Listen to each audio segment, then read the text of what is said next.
ओम नमः सिद्धि। नमो अर्हन्ताणं, नमो सिद्धाणं, नमो आयर्याणं, नमो उवज्झायाणं, नमो लोये सव्वसाहुणं। समय सार जिन देव हैं, जिन प्रवचन जिन वार, नियम सार निर्ग्रंथ गुरु करें कर्म की हार। देव शास्त्र गुरु पूजन के छंदों पर अपनी चर्चा चल रही है। और इसमें अपन ने कल पुष्प के संबंध में चर्चा की थी। पुष्प का छंद देखा था। पुष्प के छंद में ये भी बात अपन ने देखी कि ये पुष्प वास्तव में अंतरंग बहिरंग सब तरफ से एक जैसा। और हमारी प्रवृत्ति ऐसी कि मन में तो कुछ और विचार चलते हैं, बोलते कुछ हैं, करते कुछ और हैं। ऐसी मायाचारी की प्रवृत्ति हमारी चला करती। एक पुष्प में और हमारी प्रवृत्ति इतना अंतर है, इतनी भिन्नता है। एक पुष्प चढ़ाने का प्रयोजन भी यही है कि जैसे ये पुष्प अंदर बाहर सब तरफ से एक सा है, ऐसा ही मैं भी अंदर बाहर सब तरफ से एक सा बनूं। मेरा जो आत्म स्वरूप है, जो परिशुद्ध है, जिसमें अशुद्धता की कोई गुंजाइश नहीं है, मेरा वो आत्म स्वरूप पर्याय में भी प्रकट हो, पर्याय में भी वैसा का वैसा ही प्रकट हो जाए। ये अंतरंग बहिरंग सब तरफ से एक जैसा होना होगा। तो पुष्प से ये प्रेरणा लेकर के पुष्प चढ़ाया जाता है। अपने को इसके पंडित आगे जी, देखना व्यक्ति के छंद से। कल बोलिए। बोला था ना कि अपन पुष्प पीले ही, अपन तो सफेद भी चढ़ा सकते हैं ऐसा। पीले करने से हाँ जरूरी नहीं होता है। फिर पीले हाँ, करते क्यों है हमको? क्योंकि ज्यादातर ऐसे ही नजर आते हैं ना पुष्प, तो एक पद्धति बना ली कि भाई थोड़ा पीले पीले दिखे तो फूल जैसे नजर आ जाते हैं। और कुछ नहीं उसके पीछे प्रयोजन। भाई पीले इसलिए भी कर लेते हैं उनको कि हम क्या करें, हमारे पास जो पहले चावल अपन चढ़ा रहे हैं, अक्षत के रूप में चावल चढ़ा ही रहे हैं, तो वो सफेद रहते हैं। तो अक्षत में और पुष्प में भिन्नता कैसे मालूम पड़े कि ये अक्षत है और ये पुष्प है। इन दोनों को अलग अलग दिखाने के लिए उसको थोड़ा सा रंग देते हैं पीला। मतलब केसर से चंदन से रंग देते हैं। केसर तो काम में लेते नहीं, केसर अभक्ष होती है। चंदन से रंग देते हैं, लाल चंदन अथवा पीला चंदन जो भी है, दोनों तरह का चंदन आता है। उससे रंग दो तो वैसा रंग आ जाता है। तो दोनों में भिन्नता नजर आ जाती है, और कोई इसके पीछे ऐसी मुख्य बात नहीं है। चलिए एक बार अपन यहाँ तक के छंद बोल लेते हैं, फिर अपन चर्चा करेंगे आगे। केवल रवि किरणों से जिसका संपूर्ण प्रकाशित है अंतर, उस श्री जिनवाणी में होता तत्वों का सुंदरतम दर्शन। सदर्शन बोध चरण पथ पर अविरल जो बढ़ते हैं मुनिगण, उन देव परम आगम गुरु को शत शत वंदन, शत शत वंदन। इंद्रिय के भोग मधुर विष सम लावण्यमयी कंचन काय, यह सब कुछ जड़ की क्रीड़ा है, मैं अब तक जान नहीं पाया। मैं भूल स्वयं निज वैभव को, पर ममता में अटकाया। अब निर्मल सम्यक नीर लिए मिथ्या मल धोने आया।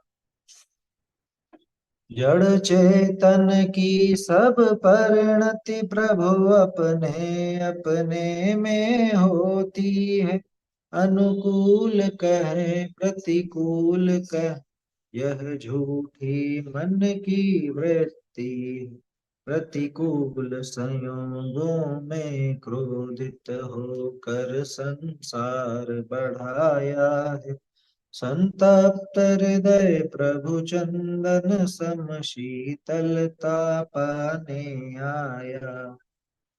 उज्ज्वल हूँ कुंद धवल हूँ प्रभु पर से न लगा हूँ किंचित भी, फिर भी अनुकूल लगे उन पर करता अभिमान निरंतर।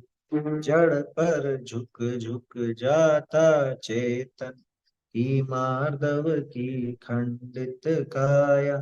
निज शाश्वत अक्षय निधि पाने अब दास चरण रज में आए। यह पुष्प सुकोमल कितना है तन में माया कुछ शेष नहीं। निज अंतर का प्रभु भेद कहूँ उसमें ऋजुता का लेश नहीं। चिंतन कुछ फिर संभाषण कुछ, वृत्ति कुछ की कुछ होती है। स्थिरता निज में प्रभु पाऊं जो अंतर का कालुष धोती है। अब आगे आज के छंद जो देखना है अपने। अब तक अगणित जड़ द्रव्यों से प्रभु भूख न मेरी शांत हुई। तृष्णा की खाई खूब भरी पर रिक्त रही वह रिक्त रही। युग युग से इच्छा सागर में प्रभु गोते खाता आया। चरणों में व्यंजन अर्पित कर अनुपम रस पीने आया। चलिए इस छंद को देखते हैं। वैसे ये छंद कल बोल लिया था अपन, पर इस पर चर्चा नहीं हुई थी। इसमें जो एक अंतर था नीचे, चरणों में व्यंजन अर्पित कर, ये यहाँ पे नई पुस्तकों में तो सही दे दिया है, शायद पुरानी पुस्तकों में वैसा ही रखा होगा। मेरे हाथ में भी नई पुस्तक है, उसके अंदर तो लाइन सही आई है। हाँ, पुरानी पुस्तक में पंचेंद्रिय मन के षटरस तज। चलिए, तो एक जगह सुधारा तो बाकी जगह भी सुधार लेना चाहिए था। दूसरे और छंदों में जो अंतर था वो अंतर लगा लेना चाहिए था। अब तक अगणित जड़ द्रव्यों से प्रभु भूख न मेरी शांत। यह प्रभु आज तक अगणित जड़ द्रव्यों से, अनगिनत जड़ द्रव्यों का मैंने सेवन किया। जड़ द्रव्य ये सारे के सारे उद्गल आया समझ में। जड़ का अर्थ उद्गल होता है ना, जड़ का अर्थ उद्गल नहीं होता, ये अपन पहले भी देख चुके हैं। जड़ का अर्थ अचेतन होता है। पुद्गल भी जड़ है क्योंकि पुद्गल अचेतन है, लेकिन अकेला पुद्गल ही तो जड़ नहीं। धर्म अधर्म आकाश काल ये सब भी जड़ है। तो जितने भी जड़ पदार्थ हैं, चाहे वो पुद्गल हो, धर्म हो, अधर्म हो, आकाश हो, काल हो, यहाँ तक कि आगे देखें तो हमारी चेतना जिसमें नहीं है हमारे लिए तो वो भी जड़ जैसा ही। भाई अन्य पुद्गल जैसा है, अन्य पुद्गल द्रव्य मुझसे भिन्न है, तो अन्य जीव द्रव्य वो भी तो मुझसे भिन्न है ना। भिन्नता देखी जाए और अपनी चेतना की बात की जाए तो वो तो अन्य जीव में भी मौजूद नहीं। इस वजह से वो भी मेरे लिए तो जड़ ही समझना। और अब तक अगणित जड़ द्रव्यों से, अनगिनत जड़ द्रव्यों का मैंने भक्षण किया, अनगिनत जड़ द्रव्यों का अन्य द्रव्यों का मैंने संयोग किया, उनको भोगा, उनका क्या कहें अपन, उनका संबंध बिठाने की कोशिश की, अपने साथ रखा हमेशा। देखते हैं ना, अनादिकाल से इस जीव ने काम भोग बंधन की कथा तो खूब सुनी है, खूब परिचय में लाया है, खूब अनुभव किया है। गाथा आती है ना, सुध परिचिताणु खुदा सौवस्व वीर काम भोग बंध कहा। कि आज तक इन जड़ द्रव्यों का तो मैंने खूब सेवन किया, लेकिन इनसे मेरी भूख शांत नहीं।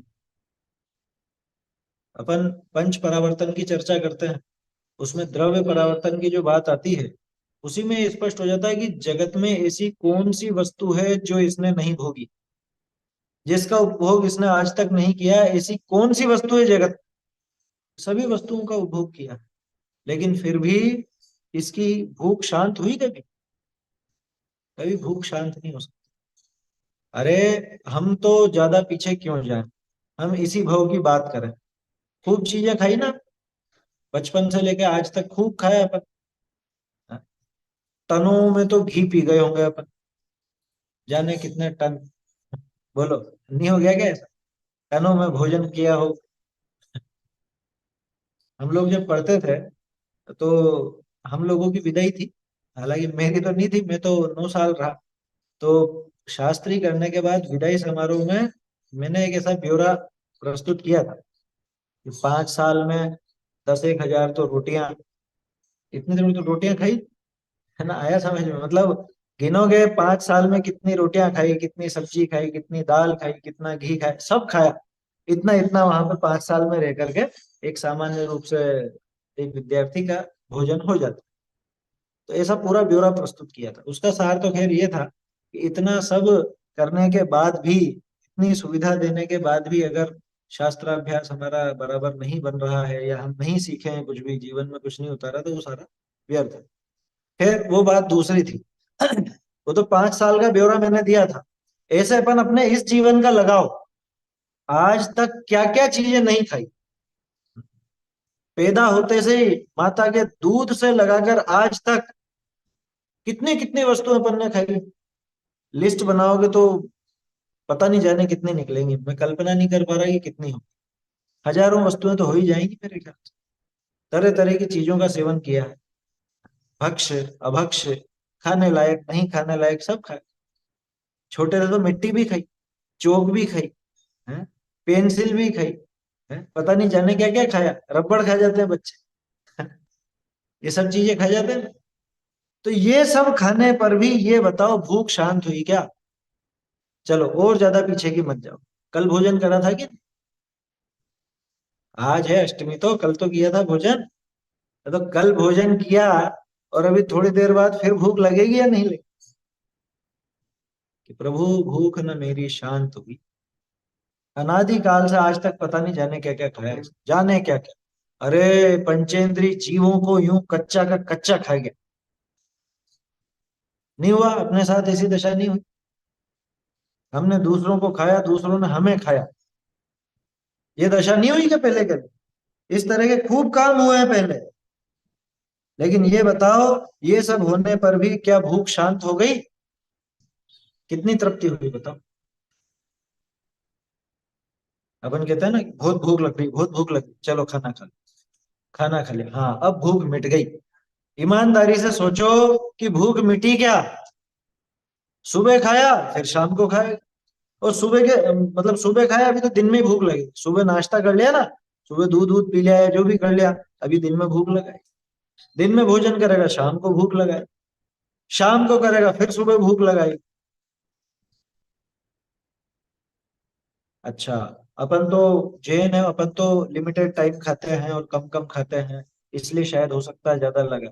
ये बताओ जो सर्वभक्षी हैं और सर्वकाल में भक्षी हैं, मतलब न दिन देखते हैं ना रात देखते हैं, वो दिन भर कुछ ना कुछ खाते ही रहते हैं। डॉक्टर ने कह रखा है साहब हमको तो हर घंटे कुछ ना कुछ खाओ, हर 2 घंटे कुछ ना कुछ खाओ। तो ये बताओ, हर घंटे 2 घंटे में खा करके भी क्या उसकी भूख शांत हो गई? नहीं। वो पहले पहलवान थे ना बड़े बड़े, तो गामा पहलवान, दारा सिंह और ये सब, इनके आप कभी देखोगे ना, ढूंढ के देखना इनकी डाइट कितनी थी। वो 200 200 रोटियां खा जाते थे दिन भर। 200 रोटियां एक दिन में, अपन कल्पना नहीं कर सकते, अपने घर में नहीं बनती इतनी रोटी। इतनी रोटी एक आदमी दिन भर में खाता, मांस खाता, दूध जाने कितना पीता, और वो और भी जाने क्या क्या पता नहीं, बहुत सारी चीजें। इतने तो फल खाता, इतनी और चीजें खाता। ये बताओ वो भूख शांत हुई क्या कभी? कभी वो भूख शांत नहीं होती कभी भी। क्यों? हाँ कह सकते हैं, जीव तत्व के अलावा सबको जड़ कह सकते हैं, कोई दिक्कत नहीं। अध्यात्म में ऐसा कहा जाए ये सब जड़ है, मेरी चेतना नहीं है, कह सकते हैं। फिर देखो अभी तो अपन क्या बात कर रहे हैं, अब तक अगणित जड़ द्रव्यों से प्रभु भूख न मेरी शांत। क्या आज तक मेरी भूख, ये पेट की भूख शांत नहीं हुई? जड़ द्रव्य का मतलब अन्य सभी द्रव्य, सब द्रव्यों का मैंने खूब उपभोग किया, लेकिन ये भूख तो वैसी की वैसी बनी रही, कभी नष्ट नहीं हुई। बोलो, कौन सा ऐसा जीव है कि जिसको भूख नहीं होती, जिसके आहार नहीं? कौन सा ऐसा जीव? अरे पेड़ पौधों को भी तो भूख लगती है, पेड़ पौधों का भी वो भोजन का सिस्टम है पूरा। वो धूप मिलती है, धूप और पानी ये सब मिलती है ना, तो वो पुष्ट होते हैं। धूप पानी वगैरह नहीं मिले तो पुष्ट नहीं होते। एकेंद्रीय तक को भी भूख लगती। समझ में आ रही है? उनका सिस्टम थोड़ा सा अलग है, इसलिए उनकी भूख अपने को समझ में शायद ना आए, लेकिन भूख तो होती है। शरीर के पोषण के लिए वो भूख हुआ करती है, चाहे वो पेड़ पौधे हों, चाहे पानी की बूंदे हों। गजब की बात है, पानी की बूंदों में रहने वाले जो जीव हैं, उन जीवों को भी ये ऐसी भूख रहती है कि हाँ रहती। भाई दो इंद्रिय से तो समझ में आता है कि दो इंद्रिय जीव, तीन इंद्रिय जीव, चार इंद्रिय जीव, संघीय असंघीय पंचेंद्रिय जीव, ये तो इनके तो मुंह भी है और ये खाते भी हैं। एक इंद्रिय जीव के मुंह नजर नहीं आता, क्योंकि वो तो पूरा का पूरा स्पर्शन स्पर्शन मात्र ही, लेकिन ग्रहण तो वो भी करता है ना। तो साइंस में बच्चे पढ़ते हैं ना, उसमें केमिस्ट्री लैब में, बायो लैब में वो देखते हैं कि वो कैसे कैसे छोटे छोटे जीवाणु हैं या कैसे वो बैक्टीरिया होते हैं। वो बैक्टीरिया जो है वो तो त्रस है, फिर भी वो तो फिर भी त्रस है, लेकिन वो ये सब चीजें देखते हैं कि कैसे पेड़ पौधे अपने भोजन बनाते हैं, कैसे इनकी वो भोजन बनाने की पचाने की पद्धति है। पेड़ पौधों में जो हरा हरा रंग है वो क्लोरोफिल की वजह से दिखता है, क्लोरोफिल उस भोजन को बनाने में मदद करता है। हैं? सूरज की रोशनी आती है, सूरज की रोशनी से क्लोरोफिल इनका भोजन तैयार करता है अपना, इस तरह की कुछ पद्धति है, वो ज्यादा नहीं जानते हैं पर, लेकिन है ना वहां भी। तो एकेंद्रीय जीव भी, एकेंद्रीय से लगा के पंचेंद्रीय, सारे के सारे जीव भूखे रहते हैं। मतलब भूख उनकी मिटती नहीं। आप कह सकते हो भाई मनुष्य, दे मनुष्य, नारकी और तिर्यंच, इनकी तो भूख भी नजर आती है, भूख मालूम भी पड़ती है। देवों को भी कोई भूख है क्या? देवों को भी भूख है क्या? पेट वाली भूख। देखो भूख अकेले पेट से मत जोड़ना, है ना? भूख तो पूरे शरीर से संबंधित है, कुछ भी ग्रहण करने का भाव। अब देवों की भूख होती है कि नहीं होती, कि जरा सा एक विकल्प आता है और अमृत झर जाता है। तो वो अमृत जो झर रहा है, तो इसका मतलब वहां पे कुछ अतृप्ति थी ना, कुछ अतृप्ति थी, कुछ कमी लग रही थी। तो वो अतृप्ति तो भूख है। एक बात, दूसरी बात, अगर वो देवों को भूख नहीं होती, भूख माने वो पीड़ा, अगर वो देवों को पीड़ा नहीं होती, तो फिर वो इन पांच इंद्रिय के विषय भोगों में क्यों टूट पड़ते हैं? ये प्रवचन सार जी में तर्क दिया आचार्य देव ने। असहंता तम दुखम, असहंता तम दुखम, उस दुख को सहन नहीं कर सकने के कारण, उस दुख को, उस पीड़ा जन इच्छा की आकुलता जन्य दुख को सहन नहीं कर पाने के कारण, है, रमन्ति विषयेषु रम्येषु, ऐसी गाथा है। असहंता तम दुखम, रमन्ति विषयेषु रम्येषु, जो रमणीय विषयों में रमते हैं। कौन सा दुख? वो इच्छा। तो इच्छा ही वास्तव में भूख है। आया समझ में? पहले तो अपन ने पेट की भूख की बात, पेट की भूख की बात की, लेकिन सिर्फ पेट की भूख ही भूख नहीं है, जो भी इच्छाएं पैदा होती है वो भूख ही तो है। जैसे एक जीव पेट खाली रहने पर उसको भोजन की इच्छा होती है और भोजन के लिए तड़पता है, ऐसे ही अब उसके मन में जिस भी विषय भोग संबंधी भाव आ गया, मान लो कि जैसे छोटा बच्चा है, अब उसको मोबाइल चलाने की आदत है, और मोबाइल चलाने का उसको जबरदस्त शौक है, गेम खेलने का मोबाइल पर। तो वो मोबाइल लिए मानेगा, उसकी बहुत इच्छा होगी, वो तड़पेगा, नहीं दोगे तो बिल्कुल झगड़ा करने लग जाएगा, गुस्सा करेगा, रोने लग जाएगा। कई बार ऐसे किस्से देखे हैं ना अपन ने, और उनका मतलब इलाज चल रहा है, बिल्कुल पागल जैसे हो जाते हैं, मोबाइल नहीं मिलता तो। ये क्या है? ये भी तो भूख है। तो जड़ द्रव्य इसीलिए लिखा, सिर्फ खाने की बातें नहीं लिखी क्या? अब तक अगणित जड़ द्रव्यों से प्रभु भूख न मेरी शांत हुई। आज तक ये जो इच्छा थी ना, पांचों इंद्रिय के विषय भोगों संबंधी इच्छा, वही भूख है। अकेला पेट खाली रहना इसका नाम भूख नहीं है।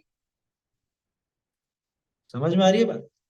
जो चार प्रकार की संज्ञाएं हैं, आहार, भय, मैथुन, परिग्रह, ये भी तो भूख ही है। आया समझ में? और परिग्रह आदि की भूख, ये इकट्ठा करने की भूख, अन्य अन्य वस्तुओं की भूख। जैसे कहते हैं ना कि अरे देखो हमको तो कुछ मिला ही नहीं, उनको तो ये मिला, उनको वो मिला, है? या फिर बुलावे में जाते हैं, बुलावा होता है ना शादी ब्याह का, है? वहां पे फिर महिलाएं बातें करती, ये दिया ऐसा जरा सा, 2 घंटे तो बिठाए रखा, और ये 50 रुपए की भी चीज नहीं दी।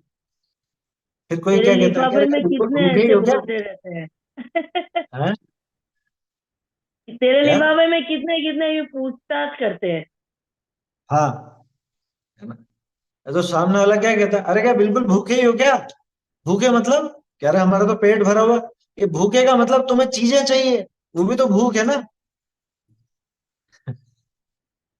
और वहां पे विचार नहीं करते कि सामने वाले ने कुछ लिया तो नहीं है आपसे, दिया ही है, लेकिन देने के बाद भी बेचारे को गालियां देते हैं, ऐसी सड़ी सी चीज दे दी, 50 रुपए की भी नहीं है, हैं? और इतनी दूर गए भी सही है, और ये तो कुछ दिया ही नहीं इन्होंने, हैं? बताशे बांट दिए बस।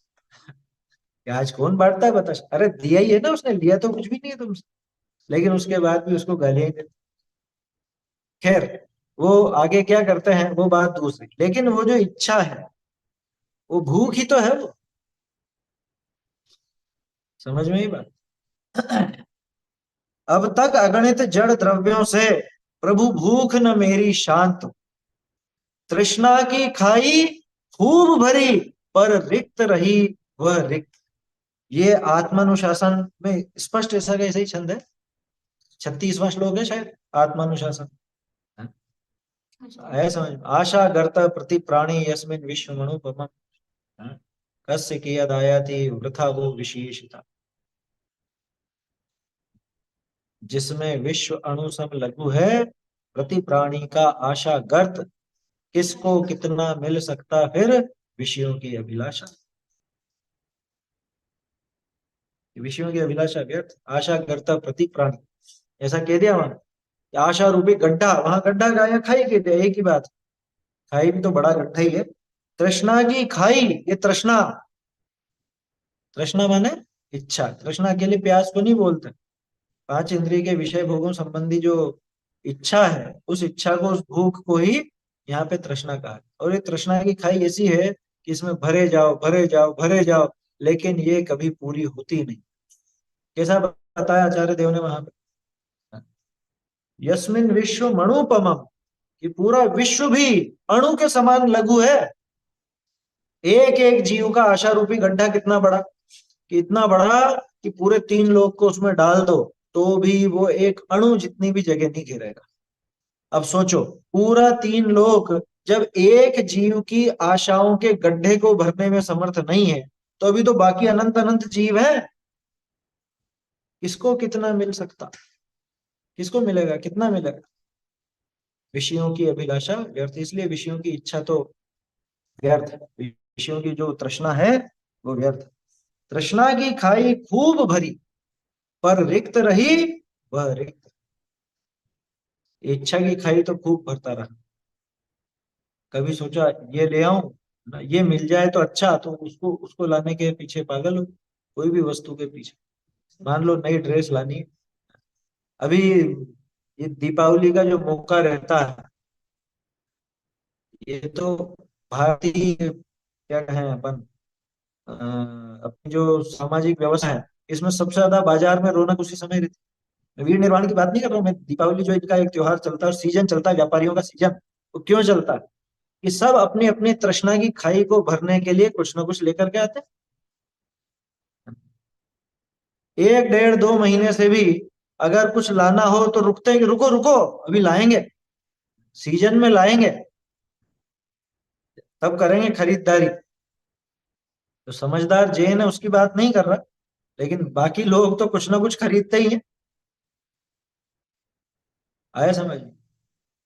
ये पूरा एक व्यवसायीकरण हो गया है, इन त्योहारों का भी व्यवसायीकरण हो गया, कि कुछ ना कुछ तो खरीदना ही चाहिए। सब व्यापारी लोगों ने इस तरह से एक माहौल बना दिया कि इस दिन खरीदोगे तो शुभ रहेगा, तो लोग बाग खरीद, मूर्ख बनते हैं, ग्रहित मिथ्यात्व चला। देखो, क्या कह रहे हैं?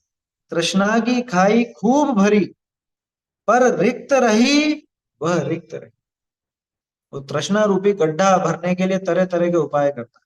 सोचता है कि मेरे पास एक नया मोबाइल होना चाहिए, मोबाइल के लिए फिर वो तरह तरह के उपाय करता है। पहले तो पैसे जुटाएगा कि नया मोबाइल लाना है, तो पैसे भी तो लगेंगे।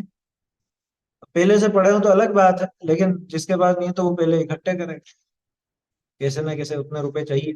उसके बाद फिर लेने जाएगा, फिर इतनी इतनी माथाफोड़ी करेगा, रेट कम कराएगा, पसंद करेगा कौन सा लेना है कौन सा नहीं लेना, वो सब करेगा। फिर लेकर के आएगा तो उसमें भी दुखी होता रहे, भोगने में भी दुखी, है ना। आदि मध्यांत दुख देखा था ना अपन ने भोगों में। तो ये खूब भरी इसने। अरे अपने घर पे एक बार यूं निगाह मार के देखो, ये सब क्या है जो आपको नजर आता है आपके घर। आपकी अलमारी ऐसे खोलो और देखो ये सब क्या है। ये जो सैकड़ों साड़ियां पड़ी हैं, ये जो इतने इतने कपड़े पड़े हैं, या ये जो इतनी वस्तुएं, रसोई में जाओ रसोई में देखो ये सब क्या पड़ा हुआ है। ये सब तृष्णा की खाई को भरने के आपने उपाय किए वो है।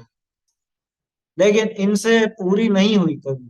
क्यों? क्योंकि वो वस्तुएं तो आती ही रहती है नई नई, वो नई नई आती ही रहती है ना।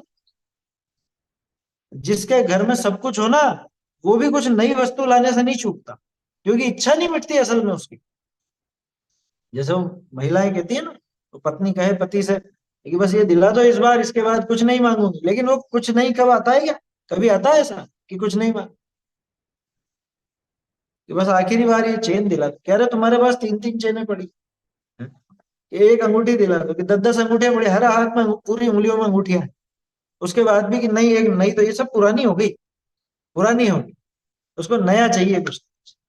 ये तृष्णा की खाई ये जबरदस्त है, और इसको ये पूरे जीवन भरने में लगा रहता है। लेकिन मूर्ख कभी समझ नहीं पाता कि ये कभी भरने वाली नहीं है, ये खाली की खाली ही रहती है। आया समझ में? कितना भी डाल दो इसमें, ये कभी भरने वाली नहीं, भरती ही नहीं है ना। इतनी सी भी बढ़े, मतलब इतनी सी भी इसमें कोई कमी नहीं आएगी। ये तृष्णा की खाई इतनी बड़ी है कि पूरा 3 लोक इसमें उड़ेल दिया जाए तो भी थोड़ा सा भी उसमें कमी नहीं आने। तृष्णा की खाई खूब भरी, पर रिक्त रही वह रिक्त रही। रिक्त माने खाली की खाली, रिक्त रही वह रिक्त रही, खाली ही बनी रही, जरा सी भी नहीं भरी। ये पूरा घर भर गया, बोलते हैं ना भरा पूरा घर है, भरा पूरा परिवार है। ये पूरा वो भरा पूरा हो, लेकिन ये तृष्णा की जो खाई है ये कभी भरती नहीं, पूर्ति नहीं। हुआ क्या? युग युग से इच्छा सागर में प्रभु गोते खाता आया।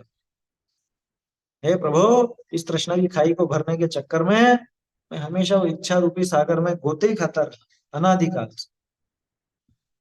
कितना समय बीत गया। इच्छाओं का ये समुद्र ऐसा समुद्र है कि इससे पार नहीं पा पाता है। क्यों नहीं पार पा सकता? पा तो सकता है, लेकिन ये क्यों नहीं पार पा पाता? क्योंकि ये इच्छा रूपी खाई को भरने में लगा रहता है, इसकी इच्छाएं मिटती नहीं। इच्छा मिटे तो इस समुद्र से पार होवे, अपने आत्म स्वरूप को समझे, अन्य वस्तुओं का आकर्षण छूटे तो इस समुद्र से पार हो। इसको अन्य वस्तुओं का आकर्षण बना ही रहता है, इस वजह से इसके ये इच्छा सागर में गोते खाता रहता है। गोते खाने का अर्थ समझे? कभी तो डूबता है कभी ऊपर आता है, कभी डूबता है कभी ऊपर आता है, ये गोते खाता रहता है। तो कब डूबता है और कब ऊपर आता है? जब इसको किसी इच्छा, कोई तीव्र इच्छा ऐसी प्रकट होती है तो ये डूबा हुआ समझ लो। और जब वो इच्छा थोड़ी सी मंद हुई, दूसरी इच्छा चलने लगी, तो यूं समझना है कि अभी ये वाली इच्छा तो पूरी हुई है, अब थोड़ी दूसरी इच्छा होगी। जैसे भोजन करते हैं, पहले भूख लगी थी, भोजन की इच्छा हुई, भोजन कर लिया, पेट भर गया, तो अब कोई दूसरी इच्छा हो जाती। तो ये तत्काल ऐसे ऐसे गोते खाता रहता, गोते खाता रहता। वो जैसे वो चलती रहती है ना, हार्ट बीट, क्या वो अस्पतालों में ऐसे ऐसे ऐसे ऐसे, ऐसे, हैं? बस ऐसे ही ये डूबता उतरता रहता है इच्छा सागर। बोलो। तो ये तो प्रति समय होती है, एक बार हुई फिर दूसरी बार हुई। अगर इसमें ऐसा चिंतन करें कि कितना परिग्रह कर रहे हैं, नहीं करना चाहिए, ये नहीं लेना चाहिए, लेकिन फिर भी मन में ऐसा होता है अरे कोई बात नहीं, ये ना इसके जैसा और नहीं मिलेगा, इससे अच्छा और नहीं मिला तो अच्छा, यही तो फिर इच्छा है। असल में समस्या क्या है, इसके जैसा कोई और नहीं मिला तो ये बताओ हम रहेंगे कि नहीं रहेंगे? वो नहीं मिलेगा तो क्या हमारा जीवन ही समाप्त हो जाएगा? वो इच्छा क्यों बलवती है? वो इच्छा क्यों क्यों ये डूबता रहता है उस इच्छा में? क्योंकि इसको यही लगता है कि इसके बिना तो मेरा जीवन है ही। आया समझ? ये नहीं मिला तो फिर हम क्या जिए? ये वस्तु नहीं हो जीवन में तो क्या जीवन है? इसको जीवन उसके बिना अधूरा लगता है, खाली खाली लगता है। इस वजह से ये इच्छा की पूर्ति की तरफ दौड़ता है। असहनता तम दुखम रमंती विषयेषु रम्येषु, अभी देखा ना अपन प्रवचन सार जी। तो वो इच्छा यानी आकुलता, उस आकुलता का दुख सहन नहीं कर पाता है। उसके बिना रहने की कल्पना नहीं होती इसलिए उन विषयों की तरफ दौड़ता है, और दौड़ता ही तो रहता है क्या युग युग से इच्छा। हाँ, समय क्या करे जब ये इच्छा हो रही है लेने की और मन बोल रहा है कि कोई बात नहीं, एक ले लो। मन तो बोलेगा ही सही। और अभी गृहस्थ दशा में हो ना, तो ये सब इच्छाएं भी होंगी। खास चीज ये है कि उन इच्छाओं को दुख रूप महसूस तो करें। उस समय जो आकुलता हो रही है उस आकुलता का दुख तो महसूस करें। तो अपने आप ही धीरे धीरे कि अरे इसकी वजह से तो मैं दुखी होता हूँ, क्या मैं फालतू की इच्छाओं में लग रहा हूँ, धीरे धीरे इच्छाएं उसकी कम। आया समझ में? इच्छाओं को मिटाने का उपाय इच्छाओं की तरफ देखना नहीं है, बल्कि इच्छा को मिटाने का उपाय तो आकुलता रहित अपने आत्म स्वभाव को देखे तो अपने आप इच्छा दूर। आया समझ में? इच्छाओं की पूर्ति से इच्छा नहीं मिटती कभी भी। इच्छा का पैदा नहीं होना ये इच्छा का मिटना है। और इच्छा क्यों नहीं पैदा होगी? जब तक ये स्वयं अपने आत्म स्वरूप को नहीं पहचानेगा, जब तक इसको उनके बिना ऐसा अधूरापन लगता रहेगा कि उनके बिना मैं तो अधूरा हूं, इस वस्तु के बिना मैं अधूरा हूं, या इसके बिना तो क्या जीवन है, जब तक ऐसा सोचता रहेगा तब तक वो इच्छाएं पैदा होती रहेंगी और ये निरंतर दुखी होता ही रहेगा, निरंतर दुखी होता रहेगा। अच्छा, बहुत से लोग वो त्याग तो कर देते हैं ना ऊपर से, लेकिन मन में वो इच्छाएं बनी ही रहती।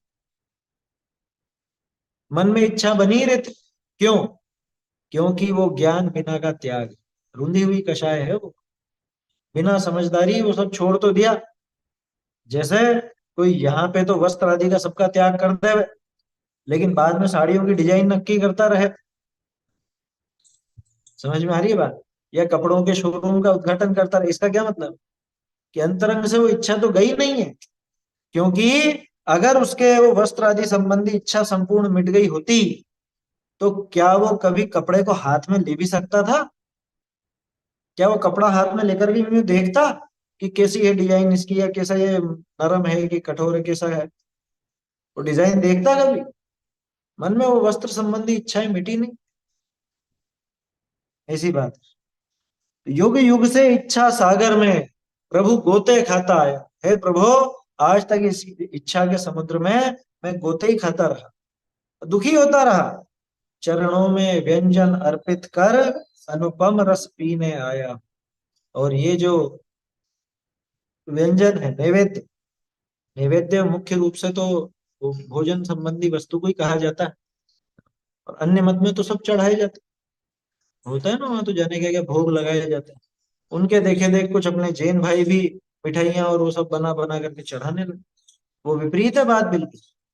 आया समझ में? ये बात अपन पहले ही देख चुके हैं कि वस्तु उत्कृष्ट तो चाहिए, लेकिन उसके साथ साथ प्रासुक और अचित्त भी चाहिए। अगर वो सचित्त वस्तु है तो भगवान को नहीं चढ़ाई जाती। आपके घर पे बने हुए वो मठरी, लड्डू, बर्फी, घेवर और ये सब चीजें ये भगवान को नहीं चढ़ाई जाती। नैवेद्य शब्द का अर्थ वैसे तो वो भोजन से लेते हैं, लेकिन नैवेद्य का अगर गंभीरता से अर्थ समझोगे तो नैवेद्य माने तृप्ति प्रदायक वस्तु। क्या? तृप्ति देने वाली वस्तु, तृप्त कर देने वाली वस्तु को नैवेद्य कहा जाता है। और इस विश्व में कौन है जो मेरे लिए तृप्ति देने वाला हो, जो मुझे तृप्त कर सके? ऐसी कौन सी वस्तु? ऐसी तो कोई वस्तु नहीं, एक ही है, मेरा स्वयं अपना आत्म स्वरूप। उससे ही तृप्त होगा, उसके अलावा तृप्त होने का और कोई उपाय नहीं है ना? बाकी में तो अतृप्तपना ही बना रहता। क्या कहा?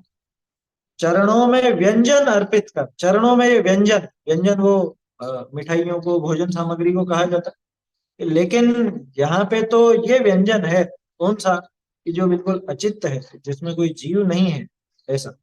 तो नारियल के गोले की चटक बनाते हैं, वो चटक चढ़ाते, चटक नहीं हो तो ये चावल भी चढ़ा सकते हो, चावल भी तो नैवेद्य है, खाद्य सामग्री तो वो भी होती है। तो चावल चढ़ाते हैं, लोम चढ़ाते हैं। देखो द्रव्य में ऐसा कुछ नहीं है कि आप इसके बदले ये नहीं चढ़ा सकते, वो नहीं चढ़ा सकते। भाई ये सब भी तो अपन ने उपाय निकाले हैं।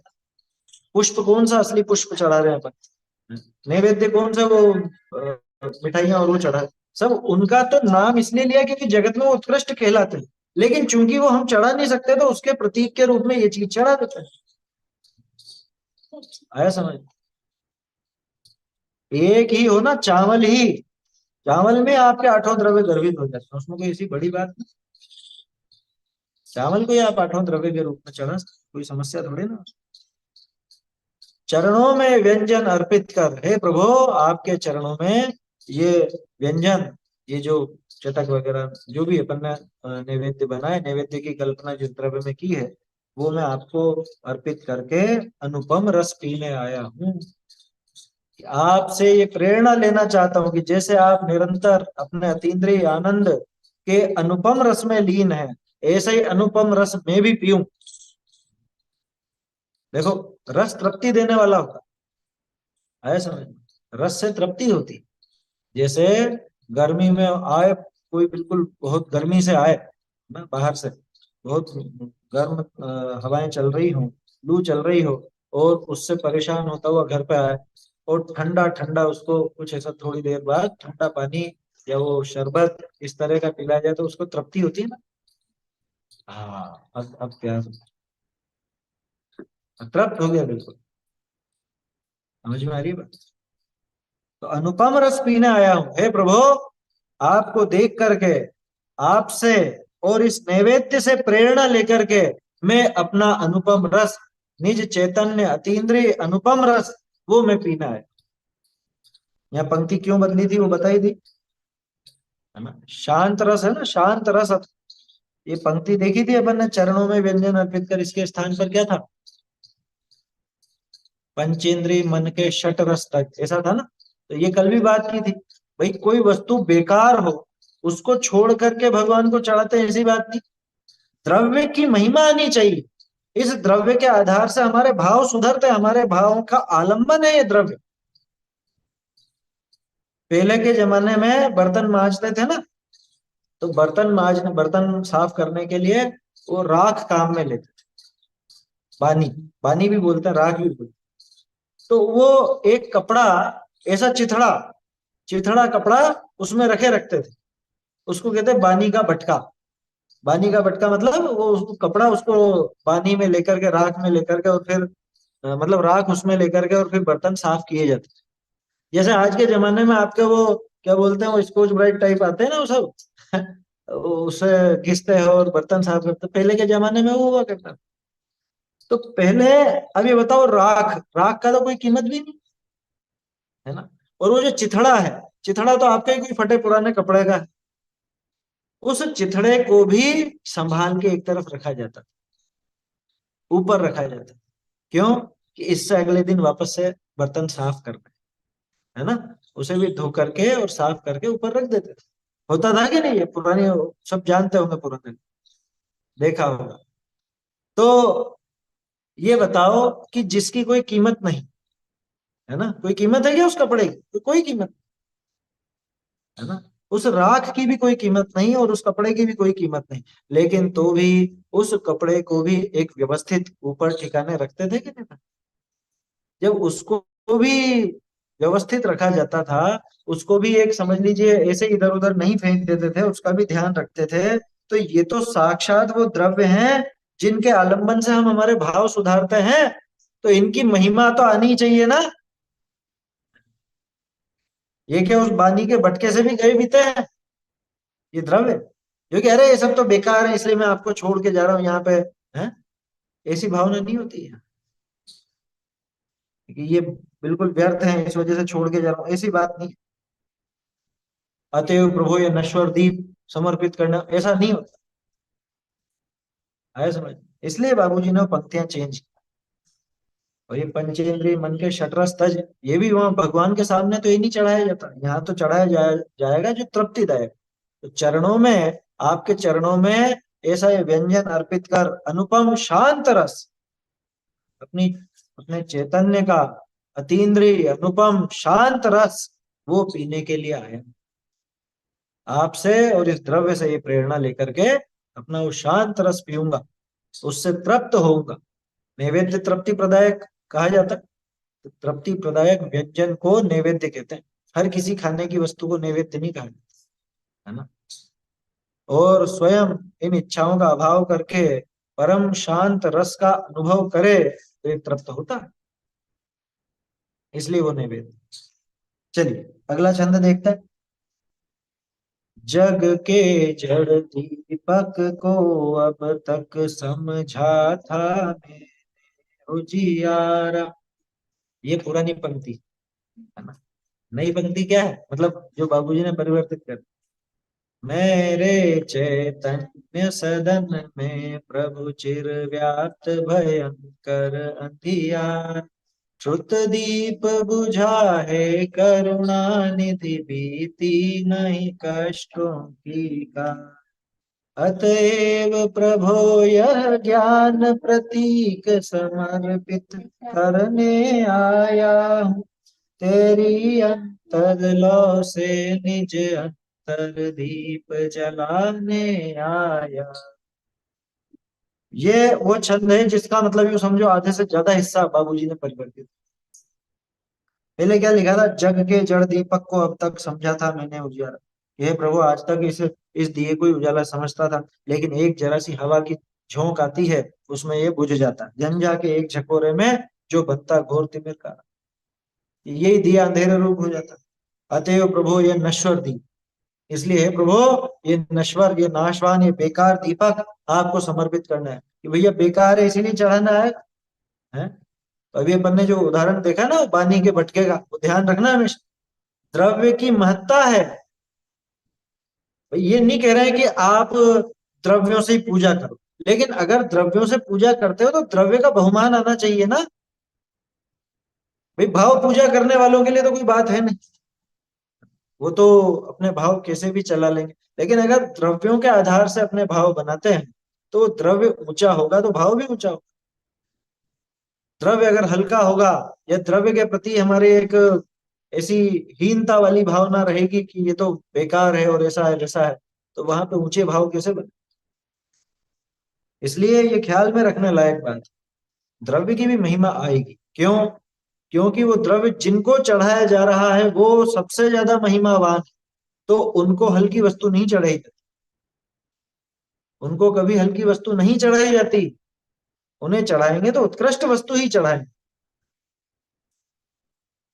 मेरे चैतन्य सदन में प्रभु, हे प्रभु मेरे इस चैतन्य सदन में, मेरे इस चैतन्य घर में। कौन सा सदन? बहुत से लोग अपने घर के बाहर लिखवा लेते हैं चैतन्य सदन है, बहुत से लोगों के मकान के बाहर लिखा हुआ चैतन्य निवास, ऐसा भी लिखा था चैतन्य विलास, चैतन्य विहार। तो बाबूजी ने नाम दे दिया ना, तो लोगों को अच्छे लगते हैं तो लगा लेते हैं। खैर वो तो एक लोक व्यवहार के लिए नाम कुछ भी रखो, लेकिन असली चैतन्य सदन तो ये है, मैं स्वयं, मेरा जो चैतन्य सदन। देखो मकान की चार दीवारी होती है ना, कोई भी मकान होता है उसकी रजिस्ट्री वगैरह होती है तो उसकी चतुर्सीमा लिखाई जाती है, कि पूर्व में तो ये, पश्चिम में ये, दक्षिण में ये, उत्तर में ये सब लिखा जाता है। ऐसे ही प्रत्येक द्रव्य की अपनी चतुर्सीमा है, उसका स्वद्रव्य, स्वक्षेत्र, स्वकाल, स्वभाव, ये उसकी चतुर्सीमा है। आया समझ में? जो कुछ भी इनके बाहर है वो सब न्यारा है, पराया है। मेरे चैतन्य सदन में प्रभु, हे प्रभु मेरे इस चैतन्य सदन में चिर व्याप्त भयंकर अंधियारा, अनादिकाल से चिर व्याप्त, चिर काल से व्याप्त हो रहा है, व्याप्त माने फैला हुआ, अनादिकाल से भयंकर अंधियारा फैला हुआ। किस बात का अंधेरा फैला हुआ है अपने चैतन्य सदन में? अज्ञान का, है ना, मिथ्यात्व का, मिथ्या मान्यताओं का अनादिकाल से ये अंधकार मेरे इस चैतन्य सदन में फैला हुआ है। श्रुत दीप बुझा है करुणा निधि, हे करुणा निधि, हे दयावान। अच्छा ये भी सोच लो, भगवान करुणा निधि है या नहीं? भाई गंभीरता से विचार करो तो करुणा नहीं है भगवान, है ना? क्योंकि हमारे यहाँ करुणा का विधान नहीं। करुणा करके और उस पर कुछ ऐसी दया कर दी जाए तो ये तो बहुत जीवों के लिए बहुत गड़बड़ हो जाएगी, अन्याय हो जाएगा। करुणा क्यों नहीं है? दो कारण है उसके। एक कारण तो एक करुणा स्वयं दुख रूप, करुणा दया एक ही बात। दया की परिभाषा देखी थी ना अपन, दूसरे जीव के कष्ट को देखकर अपने हृदय में कष्ट की अनुभूति होना, उसका नाम करुणा है, उसका नाम दया है। और अगर भगवान करुणा निधि है तो मतलब भगवान दुख के समुद्र है। हम तो भगवान को सुख का सागर कहते हैं, ज्ञान का सागर कहते हैं। तो क्या भगवान दुख का सागर है क्या? करुणा सागर भगवान, भव पार लगा देना, है भजन है। खैर भजनों में तो लोक व्यवहार से वैसा कहा जाता है, तो उसका आशय समझना। भगवान वास्तव में करुणा निधि तो नहीं। क्यों नहीं है? क्योंकि करुणा अपने आप दुख रूप परिणाम है, वो दया दुख रूप परिणाम है, दया दुख का ही कारण है। तो भगवान को दया निधि कहना, भगवान से दया की अपेक्षा करना, ये तो साक्षात भगवान को दुखी कहने जैसा कहा। दूसरी बात, तो भी भगवान ने जो उपदेश दिया उसमें सभी जीवों के भले की बात आती। जो जीव सुन रहे हैं, जो जीव उनकी बात सुनते हैं, मानते हैं, स्वीकार करते हैं, उनका तो भला होता ही होता है। लेकिन जो जीव सुन नहीं सकते, जो केंद्रीय आदि हैं, उनके प्रति भी वो करुणा का भाव, मतलब वो उनकी वाणी करुणामयी हो ही जाती। क्यों? कि उनकी दया का उपदेश दिया जाता है। तो ये जो बड़े जीव हैं, ये अपने आप उनकी दया पालते हैं। समझ में आ रही है बात? श्रुत दीप बुझा है करुणा निधि, ये तो करुणा निधि की बात है। श्रुत दीप बुझा है, हे प्रभु मेरा ये श्रुत ज्ञान रूपी दीपक बुझा हुआ है। श्रुत दीप, श्रुत ज्ञान का दीपक बुझा हुआ। श्रुत ज्ञान नहीं है क्या हमारे पास? कि है लेकिन नहीं के जैसा ही है। तो क्या काम का श्रुत ज्ञान? जो श्रुत ज्ञान से पांच इंद्रिय के विषय भोगों को ही जानने में लगा रहे, उन्हीं की मीमांसा में लगा रहे, वो श्रुत ज्ञान क्या काम का श्रुत ज्ञान है? तो श्रुत ज्ञान का दीपक तो बुझा हुआ ही है। समझ? भाव श्रुत ज्ञान कहते हैं ना अपन, अपने आत्म स्वरूप को जानने वाला श्रुत ज्ञान, सम्यक श्रुत ज्ञान, उसी को श्रुत ज्ञान कहा जाता है। वास्तव जो कुश्रुत ज्ञान है, वो कुश्रुत ज्ञान होना, ये अपने आप में श्रुत ज्ञान का बुझना है। श्रुत ज्ञान रूपी दीपक बुझा हुआ, श्रुत ज्ञान हुआ कहाँ? श्रुत ज्ञान होता ही सम्यक है, ध्यान रखना। वो जो सब जीवों को कहा जाता है वो श्रुत ज्ञान नहीं, वो कुश्रुत ज्ञान है, जिसमें आत्म स्वरूप की तो बात ही नहीं आती। दूसरा, श्रुत ज्ञान जिनवाणी। श्रुत ज्ञान बुझा है करुणा निधि, श्रुत दीप बुझा है करुणा निधि। तो ये श्रुत रूपी दीपक, कि ये जिनवाणी रूपी दीपक बुझा हुआ है। जिनवाणी बुझी हुई है? जिनवाणी तो बुझी हुई नहीं है, लेकिन मैंने मेरी आंखें बंद कर रखी है ना, तो मेरे लिए तो वो दीपक बुझा हुआ ही है। आज तक ये जिनवाणी का मैंने अभ्यास नहीं किया, इस जिनवाणी के सार को, इसके भाव को नहीं समझा, तो मेरे श्रुत ज्ञान का दीपक तो बुझा हुआ है। मेरे लिए तो जिनवाणी रूपी दीपक बुझा हुआ ही है। क्यों? क्योंकि जिनवाणी ने जो बात कही वो ये समझ नहीं पाता, समझना नहीं चाहता, उस बात को समझना नहीं चाहता, इसलिए श्रुत ज्ञान रूपी दीपक बुझा हुआ। श्रुत दीप बुझा है करुणा निधि,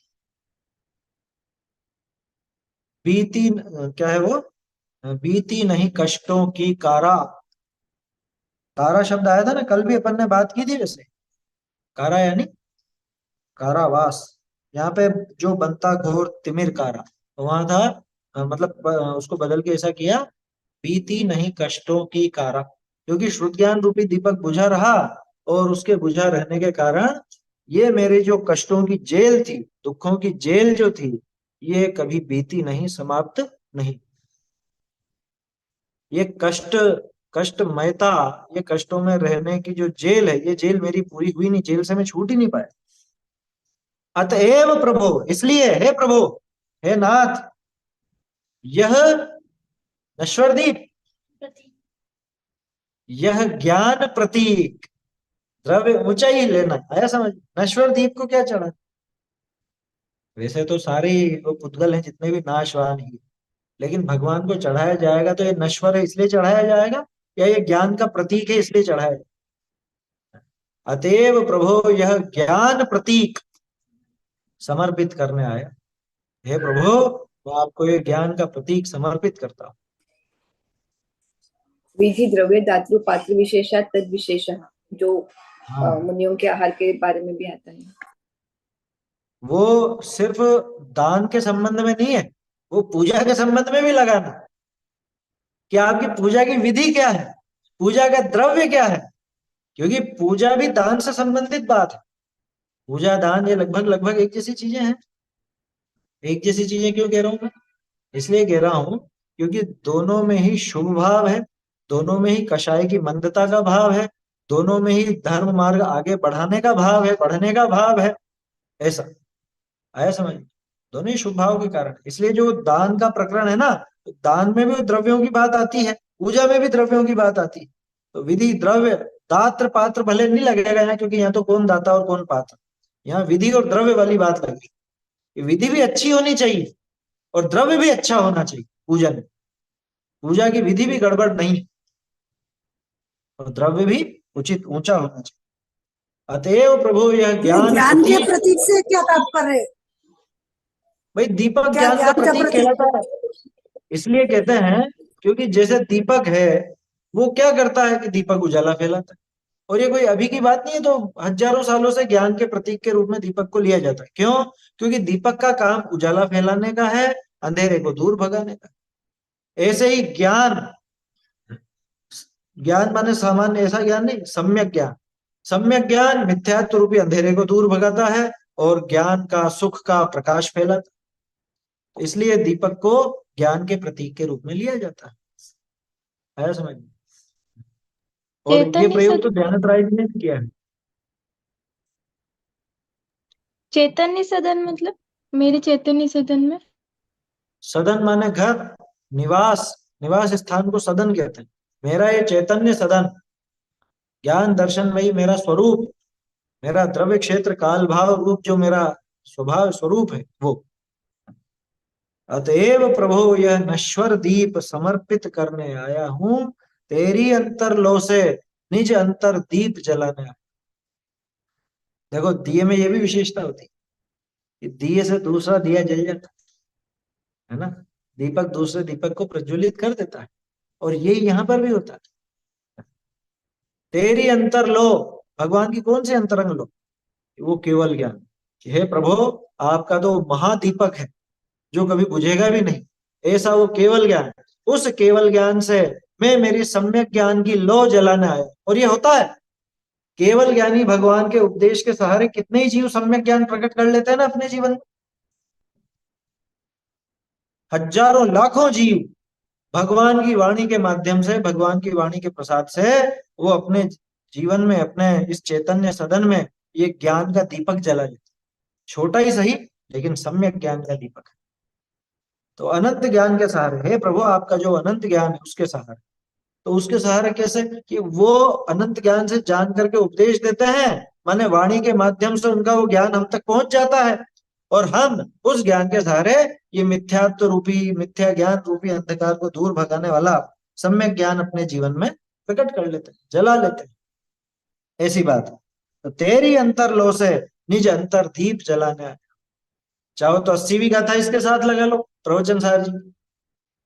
ये जो अनंत भगवान को द्रव्यत्व गुणत्व पर्यायत्व से जानता, तो जिसने उनका स्वरूप जाना उसने खुद का स्वरूप जाना, तो उनकी लो से अपनी लो जला ली।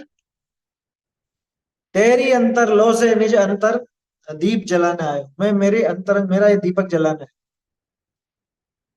आया समझ? तो ऐसा है ये, उनकी जो लो जगमगाट हमेशा थी, जो हमेशा लो जगमगा रही थी, वो अनंत काल तक जगमगाने वाली लो केवल ज्ञान की, उस केवल ज्ञान की लो से हमने हमारा ये सम्यक ज्ञान का दीपक जला लिया। तब तो ये दीपक चढ़ाने की सफलता। और मूर्ख लोग वो दिए जला करके और कहते हैं कि हाँ सम्यक ज्ञान, सम्यक। आते हैं ना दीपावली में मैसेज पढ़े होंगे इस तरह के आप। दीपावली इसलिए कह रहा हूँ क्योंकि उनके दिमाग में तो दीपावली थी, भीड़ निर्वाण था कहाँ। आइए अज्ञान का अंधेरा दूर भगाएं, एक ज्ञान का दिया जलाएं। और वो ज्ञान का दिया कहाँ जलाना है ये तो सोचता नहीं, हो तो बाहर का दिया जला के सोचता है ये ज्ञान का दीपक जलाया। और अपने ही भोत से भोले भाई तो क्या कहते हैं, अरे केवल ज्ञान हुआ ना गौतम स्वामी को, उसके प्रतीक के रूप में दीपक जला रहे। ये तेरे इस प्रतीक से क्या होगा ये तो बता, जीवों का घात जरूर हो। भाई हमने उन वस्तुओं के सब्स्टिट्यूट ढूंढे ना, अपन ने उनके विकल्प ढूंढे ना, ये नैवेद्य का, पुष्प का, तो ऐसे दीपक का ही अपन ने विकल्प ढूंढा तो था। तो इसमें क्या समस्या थी तुमको? और असली तो दीपक यहाँ जलाना है समझ। तो वो ऊंचे द्रव्य का आलंबन लिया जाता है, ऊंचे लेकिन अचित्त, जिसमें जीवों का घात नहीं हो, ऐसा निर्जंतुक भगवान के सामने ऐसे दिए नहीं जलाए जाते। और अब तो लोगों को ऐसा क्या कहा, मिथ्या उपदेश दिया जा रहा है। कैसा?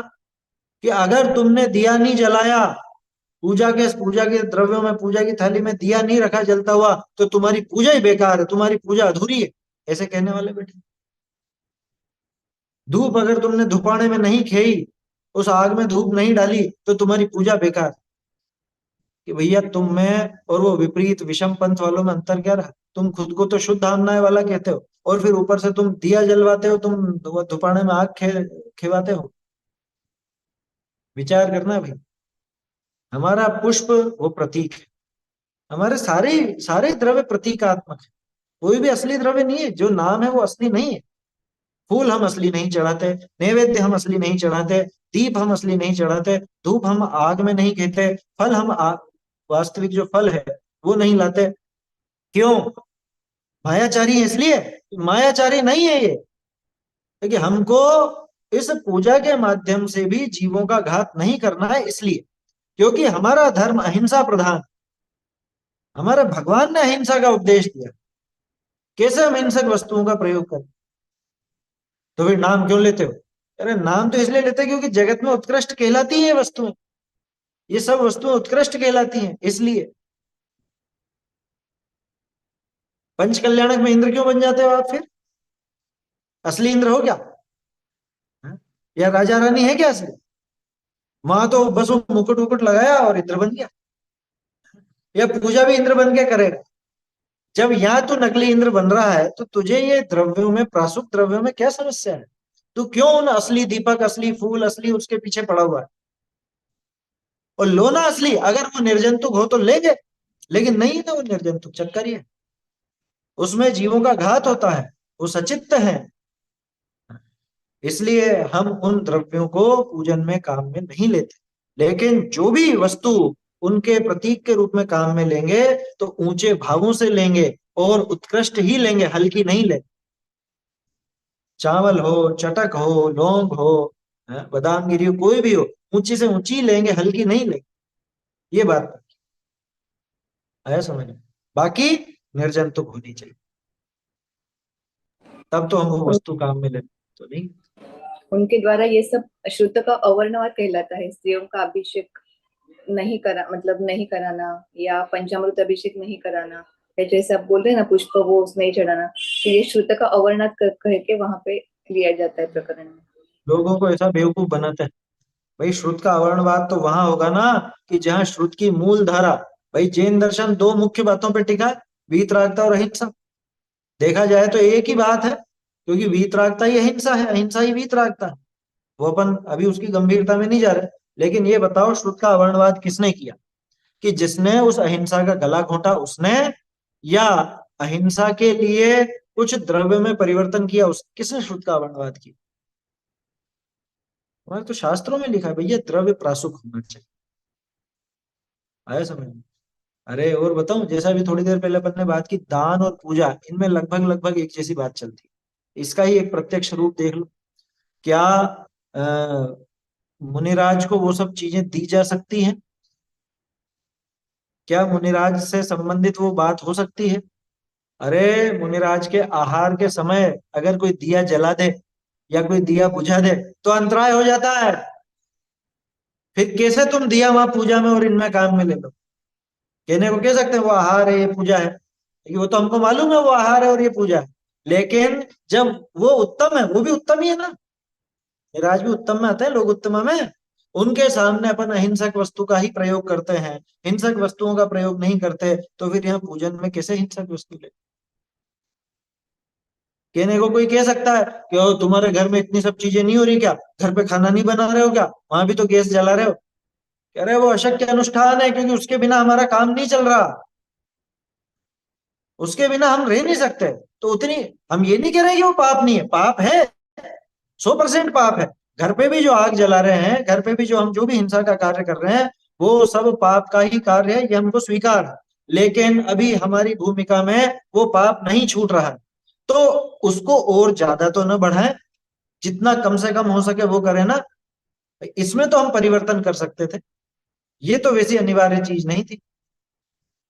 वो तो अनिवार्य है भोजन आदि के लिए और चीजों के लिए, उसका कोई दूसरा उपाय मिलता अहिंसक तो हम वो अपना लेते, पर वो मिलता नहीं, क्या करें? बोलो।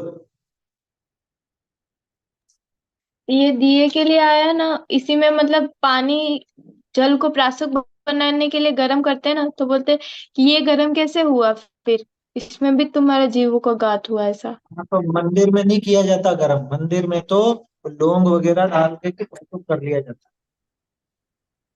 कायदे की बात तो ये, आजकल सब जगह मंदिरों में भी गीजर लग के गैस का प्रयोग होने लगा, पहले तो नहीं होता था, और अभी भी बहुत से लोग ये ध्यान रखते हैं, प्राशुक करने के लिए लौंग वगैरह काम में ले लेते, है समझ में? तो लौंग से प्राशुक होता है, ओनली लौंग डालते पानी में तो। हाँ, लौंग डाल के प्राशुक हो जाता है ना, 6 घंटे की मर्यादा हो जाती। और एक और चीज, अगर वो गर्म किया भी गया है, तो गर्म अलग से किया गया, वैसे ध्यान रखना, मैं उसका पक्ष नहीं ले रहा हूँ कि गर्म किया जाए, लेकिन वो तो गर्म किया गया अलग से, उसके तो बहुत सारे उपयोग थे, वहां बहुत सारे प्रयोग थे। वो गर्म जो किया गया वो अन्य और कामों के लिए भी किया गया था, अकेला इसके लिए नहीं किया गया था। तो उसमें से ही इसको काम में ले लिया, सिर्फ गर्म पानी को बस, उससे ज्यादा कुछ काम में नहीं लिया। आया समझ में? भगवान के जैसे प्रक्षालन के लिए, प्रतिमा के प्रक्षालन आदि के लिए पानी किया, मान लो कहीं पर प्रसुख करने के लिए थोड़ा गर्म कर भी दिया, वैसे नहीं होना चाहिए, है ना, तो आग का प्रयोग नहीं करना चाहिए, फिर भी कर लिया तो वो तो एक बार में हो गया ना जो गर्म होना था। अब उसके लिए अलग से तो कुछ नहीं किया जा रहा है ना, यहाँ तो अलग से दिया ही जलाया जा रहा है, किसके लिए? सिर्फ भगवान की पूजा के लिए। और बताऊं, ऐसे ऐसे लोग देखे हैं, पूजन करते समय थाली में जब दीपक का छंद आएगा, तब वो माचिस की तीली लेकर के हाथों हाथ दिया जलाते और फिर दिया चढ़ाते। ये बताओ, माचिस की तीली वहां जो बनी है, वो वहां पे आपकी पूजा की थाली में उसको भी रखोगे और वहां दिया जलाओगे, ये कहाँ की समझता है? और इसमें दिक्कत क्या है? इस चटक में क्या दिक्कत है आप? रंगी हुई चटक में, पीली चटक में ये दीपक जैसी दिखती है, पीली पीली दिखती है, क्या दिक्कत? अरे, हमारे यहाँ तो वैसे भी पूजा में भावों की प्रमुखता है, भाव पूजा ही मुख्य, वो तो जिसका अपने आप ही वहां पे भाव नहीं ठहरे हैं, उसके भावों के आलंबन के लिए द्रव्य बताए गए थे। उन द्रव्यों में इतनी खींचतान अच्छी नहीं, ऐसा कर ले वैसा कर ले। द्रव्य किस लिए थे? द्रव्य का सिर्फ इतना प्रयोजन था कि हमारे भाव इस बहाने टिके रहे, यही प्रयोजन है ना, कि और कोई प्रयोजन? भगवान तो कोई द्रव्य लेने वाले नहीं, द्रव्य तो सारे यहीं के यहीं रखे रह जाएंगे। जो भी आपके यहाँ पे व्यवस्था है, माली को जाएंगे तो माली को, या कुछ और व्यवस्था होगी तो कुछ और हो जाएगी, चिड़िया वगैरह को डालेंगे तो वैसा हो जाएगा, लेकिन वो तो यहीं रहने वाले हैं। समझ में आ रही है बात? तो भगवान तक तो कोई दीपक की लो नहीं पहुंचने वाली है आपकी, भगवान तक तो कोई ये वस्तु नहीं पहुंचने वाली, तो फिर क्यों व्यर्थ में इतना पाप कर? चलिए, समय हो रहा है, बोलिए फटाफट। भैया जो आपने पानी गर्म करने वाली बात बताई, तो वो तो हर जगह पानी गर्म होके ही भगवान के अभिषेक किए जाते हैं। हाँ, मैंने इसीलिए तो कहा कि वैसे तो कायदे से लौंग का पानी है वो उचित है, लेकिन बहुत से उसमें कह सकते हैं लौंग के पानी से कैसे करें। तो भैया, अभिषेक की बात ही क्या है, प्रक्षालन की बात है मुख्य, तो साफ सफाई का प्रयोजन, तो सफाई का प्रयोजन तो उससे भी पूरा हो जाता है। जब पानी छाना, उसके अंतर मुहूर्त के अंदर अंदर वो उससे प्रक्षालन कर सकते हैं। भाई, 48 मिनट का तो समय है ना उसके पास, कर ले भी इतनी देर में, क्या देर लगती है? प्रक्षालन ही तो करना है, तो आपके वो झंझट भी नहीं रही। और पूजन में वो लौंग का पानी काम आ जाएगा, तो उसमें तो कोई ऐसी प्रतिमा समस्या होती नहीं। रहस्य में आपने सब बताया था, जिन प्रतिमा रहस्य में सब बताया था आपने। हाँ, ये सारी बातें थी उसके अंदर। चलिए अभी समाप्त करते हैं अपन, समय हो गया है। चैतन्य का स्मरण प्रतिक्षण ही करो रे, भव के अनंत दुख को क्षण में हरो रे, अक्षय अनंत निज सौख्य निधान पाओ, गाओ अरे इसी के गीत गाओ, निज निधि निज में बताई यह अनंत उपकार है, इसके लिए जिन वाणी माँ को वंदना शत बार है, वंदना शत बार।